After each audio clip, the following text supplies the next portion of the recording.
aider nos enfants à gérer leur stress en cette période de confinement et quels sont les enfants concernés. Tout enfant ayant déjà été scolarisé, ou généralement tout enfant à partir de 2 ans et demi, 3 ans, est tout à fait capable d'intercepter le sens de ce qu'on veut lui expliquer. Le tout est de pouvoir choisir le vocabulaire adéquat pour pouvoir leur faire comprendre le plus simplement possible, peu importe leur âge. Donc, le fait de leur expliquer, le but pour nous, c'est de les éloigner de l'installation de tout ce qui est théorie infantile, ces théories qui débouchent sur des idées négatives et sur des scénarios catastrophes chez l'enfant, tout simplement parce qu'il n'a pas de cohérence dans ses idées, qu'il ne comprend pas le chamboulement qui se passe dans sa vie quotidienne.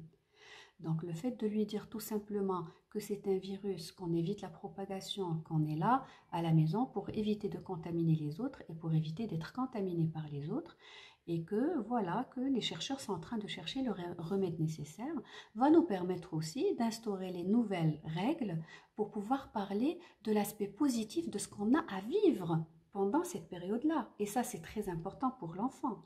Donc, il n'y a pas que le côté négatif. On a aussi à vivre énormément de moments de partage, on va inventer de nouveaux jeux, on va essayer d'être dans le partage autour de plusieurs choses qu'on n'avait pas l'habitude de faire. Et donc ça, c'est positif pour l'enfant. Ça va lui permettre de se sentir sécurisé. Cette sécurité interne-là dont on a besoin pour pouvoir consolider donc tout ce qui est lien d'attachement. Les parents ont besoin de consolider les liens d'attachement, des liens d'attachement sécures avec l'enfant, parce que ces liens d'attachement déterminent toutes nos relations futures, même après l'âge adulte. Donc, tout enfant a besoin de cette sécurité-là, a besoin d'une compréhension, d'une cohérence dans ce qui se passe dans sa vie, et pour ce, on a besoin de lui expliquer le plus simplement possible et de lui montrer qu'on aime et qu'on est là et qu'on sera toujours là pour lui. Donc, les liens d'attachement sécures ont besoin d'une relation constante et d'une relation sécurisante. Donc, sécurisons nos enfants, soyons là pour eux, pour qu'on puisse justement nous sécuriser nous-mêmes et éloignons-nous de la panique.